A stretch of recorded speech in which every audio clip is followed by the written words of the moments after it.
చెప్తారు మీరే. అది మీరే ఒక నిమిషం, అది మీరే చెప్తారు. ఇది కాకుండా మేము చర్యలు తీసుకుంటున్నాం, యాక్షన్ తీసుకుంటున్నామని మీరే అంటున్నారు ఆధారాల ప్రకారం, చట్ట ప్రకారం. కానీ పెద్ద తిమింగలాల జోలికి ఎండకుండా చిన్న చిన్న ఫిషెస్ ఆగండి ఇది అంటున్నారు. ఇవన్నీ మీకు ఫీడ్బ్యాక్స్ రావట్లేదా? నేను ఒక విషయం చెప్తాను చంద్రిక్ గారు, నేను ఇందాక ఒక పాయింట్ చెప్పాను, అది I think you missed it. Construction కి డిస్ట్రక్షన్ కి తేడా ఉంటుంది. కన్స్ట్రక్షన్ లో ఎక్కువ వేసేస్తున్నారు పాళ్లలో ఏటల్లా. వినండి వినండి వినండి చంద్రిక్ గారు, 6 నెలల మా పరిపాలనలో అత్యద్భుతాలు ఒకటే 6 నెలల్లో జరుగుతాయి అని చెప్పి భావించడం అయితే తప్పని నేను అంటాను. ఇంకోటి ఏంటి అంటే ఒక what you say proper balancing, అటు పార్టీని చూసుకోవాలి, ఇటు ప్రభుత్వాన్ని చూసుకోవాలి, ప్రజలకి ఏ విధమైనటువంటి ఇబ్బందులు రాకుండా చూసుకోవాలి.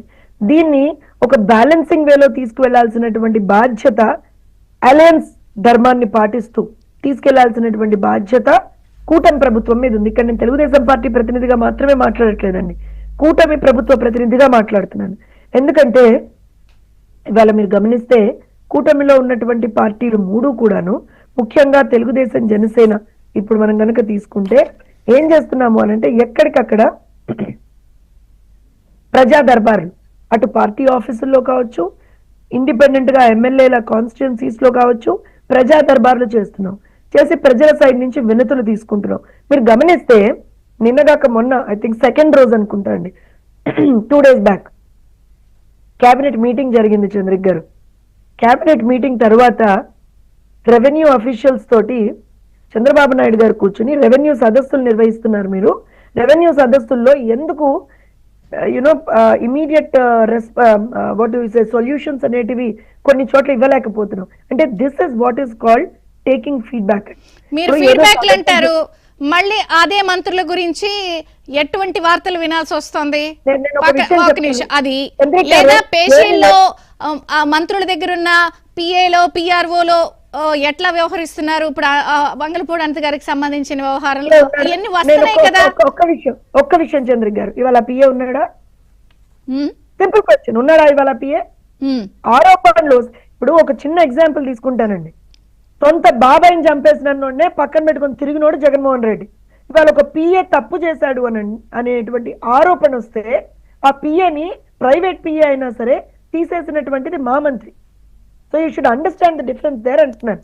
నేను ఏది కూడా నియంతృత్వ ధోరణిలో మేమే కరెక్ట్ అనేటువంటి ధోరణిలో మేము వెళ్ళట్లేదు. అలానే కార్యకర్తల కోసం ఇవాళ రోజున లోకేష్ గారు, ఎందుకంటే లోకేష్ గారి గురించి ప్రత్యేకంగా ఎందుకు మాట్లాడుతున్నా అంటే కొన్ని ఆయన మీద కొంత విష ప్రచారం చేసేటువంటి ప్రయత్నం కొంతమంది చేస్తా ఉన్నారు. ఏదో అయిపోతుంది, అసలు తెలుగుదేశం పార్టీకి భవిష్యత్ ఎలాగా, తెలుగుదేశం పార్టీకి ఏ రకంగా మనం ముందరికి తీసుకెళ్తాం, అసలు తెలుగుదేశం పార్టీకి భవిష్యత్తు లోకేష్ గారి నాయకత్వంలో చాలా బ్రహ్మాండంగా ఉండబోతుంది. ఎందుకో చెప్తాను చూడండి. నేను చంద్రబాబు నాయుడు గారి ఒక style of working, Nandamuri Taraka Ramarao గారిది ఒక స్టైల్ ఆఫ్ వర్కింగ్, లోకేష్ గారిది ఇంకొక style of working, but all the 3 have been successful. ఎందుకంటున్నాను అనంటే ఇవాళ కార్యకర్తల పక్షాన నిలబడ్డటువంటి ఏకైక నాయకుడు లోకేష్ గారు. మీరు గమనించండి, ఇంత జరుగుతున్నా సరే కార్యకర్తల పక్షాన నిలబడి వాళ్ళకి సంబంధించినటువంటి కార్యకర్తల సంక్షేమ నిధిని ఆయన మంత్రి, జనరల్ సెక్రటరీ పార్టీకి అయినా సరే కార్యకర్తల సంక్షేమ నిధి అనేది అయితే తెలుగుదేశం పార్టీకి ఉందో దాన్ని చాలా చాలా చాలా ఎఫిషియెంట్ గా ముందరకు తీసుకెళ్తున్నటువంటి వ్యక్తి. ఇప్పుడు ఒక పాయింట్, ఎన్టీఆర్ గారు, చంద్రబాబు గారు, వైఎస్ గారు, జగన్ గారు, లోకేష్ గారు వీళ్ళందరితో ఒక స్టైల్ ఆఫ్ మెథడాలజీ ఆర్ ఒక స్టైల్ ఆఫ్ థింగ్స్ అనుకుంటున్నప్పుడు మీ స్టైల్ పబ్లిక్ కి రీచ్ అవ్వాలి, మీ స్టైల్ కేడర్ కి అర్థం కావాలి, మీ డెసిషన్స్ వాళ్ళు బాగుందని అనుకోవాలి. ఒక విషయం ఎందుకు ఇది నేను స్ట్రెస్ చేస్తున్నానంటే, ఒక ప్రభుత్వం ఉంటుందండి, ప్రభుత్వం ఉన్నప్పుడు జనరల్ గా అపోజిషన్ అంటే మీ తప్పుల్ని ఎత్తి చూపిస్తుంది, అపోజిషన్ చేస్తుంది ఈ పని, మీ పాలేదు, మీ డెసిషన్ రాంగ్ అని. ఇక్కడ మీ తప్పుల్ని ఒప్పుల్ని మీ మీడియా గాని లేకపోతే మీ కేడర్ గాని మీ సొంత పార్టీ వాళ్ళే అబ్బాబే ఏంటి ఇట్లా చేస్తున్నారు అంటున్నారు. ఇప్పుడు ఇక్కడ అపోజిషన్ జగన్ గారు చెప్పట్ల, వీళ్ళందరూ చెప్తున్నారు. అది మీకు ఎక్కట్లేదా? నేను ఒక విషయం చెప్తానండి, మీడియా అనేటువంటిది ఎప్పుడు కూడా ప్రభుత్వానికి అనుకూలంగా పనిచేయాలని ఎక్కడైనా రూల్ రాసిందా? లేదు. మేము అందుకే చెప్తున్నాం, మీకు మంచి చెప్పాం, జగన్ గారికి చెప్పాం, వినలేదు, దిగిపోయారు, వాళ్ళ కర్మ. చంద్రిక్ గారు, ఇప్పుడు నేను మీకు ఎగ్జాంపుల్ తో సహా చెప్పాను. I'm just not remembering that official name, గానీ మీ ఛానల్లోనే మీరు మాట్లాడిందే అది. ఇమ్మీడియట్ గా తర్వాత యాక్షన్ ఉందా లేదా? ఉంది. ఆ రోజు మన ఇద్దరం మాట్లాడుకున్నాం పేషీలో ఏం జరిగింది అనేది. ఆయుష్ కమిషనర్ విషయం మాట్లాడదాం, అప్పుడు ఉన్నటువంటి ఆయుష్ కమిషనర్ విషయం మాట్లాడదాం. ఇమ్మీడియట్ గా విదిన్ ఎ డే 24 hours లో యాక్షన్ తీసుకున్నారు. అతని మీద ఇప్పుడు డిపార్ట్మెంటల్ ఎంక్వైరీ కూడా నడుస్తుంది. ఆ తర్వాత అతను చేసినటువంటి చాలా అక్రమాలు బయటకు వస్తే దాని మీద ఎక్కడికక్కడ ఎంక్వైరీలు జరుగుతున్నాయి. ఇప్పుడు ఇవాళ రోజున ఒక విషయం చెప్తాను చంద్రిక్ గారు, అధికారంలోకి వచ్చాం కదా అని మేము కార్యకర్తల్ని మర్చిపోలేదు, అధికారంలోకి వచ్చాం కదా అని మేము ప్రజల్ని మర్చిపోలేదు. ఒక చిన్న స్టార్క్ కాంట్రాస్ట్ మీకు చెప్తాను. ఇది వరకు బటన్లు నొక్కే మీరు నాకు కొంచెం సమయం ఇవ్వాలి, కొంచెం నా గొంతు బాగాలేదు కాబట్టి నేను మీ పాయింట్ చెప్పండి. మళ్ళీ డివి శ్రీనివాస్ గారు మనం తీసుకోవాలి, వారి వర్షన్ కూడా వినాలి. మీరు నన్ను మధ్యలో ఇంటరప్ట్ చేయకండి మరి. అయితే కాంట్రాస్ట్ ఎక్కడ చెప్పాను అని అంటే, ఇది వరకు బటన్ నొక్కే కార్యక్రమం ఒకటి ఉండేదండి, తెలుసు కదా మీకు. ఆ బటన్ నొక్కే కార్యక్రమంలో భాగంగా చిన్న చిన్న పిల్లల దగ్గరికి వెళ్ళి కూడా ఇష్టారీతిన అడ్డమైన మాటలు మాట్లాడినటువంటి ఒక ముఖ్యమంత్రిని, మంత్రుల్ని ఆ రోజు చూసాం.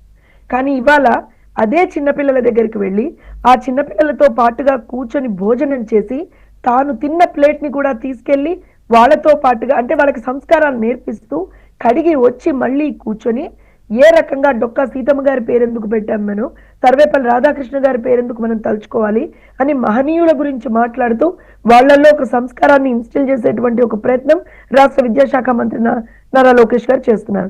అలానే చంద్రబాబు నాయుడు గారు చేస్తున్నారు.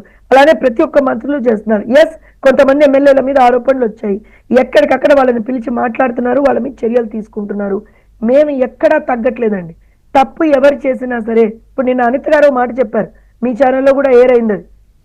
ఒకవేళ గనక చంద్రబాబు నాయుడు గారికి కానీ, కూటమి ప్రభుత్వానికి కానీ, ప్రజలకి కానీ చెడ్డ పేరు వస్తుంది అనేటువంటి ఒక ఒక సిచ్యువేషన్ ఎక్కడన్నా ఎరైజ్ అయితే సొంత పిల్లల్ని కూడా స్పేర్ చెయ్యవు ఎవరు అనేటువంటిది. సరే, మీరేదో సంస్కారవంతమైన సోప్ అంటున్నారు, అది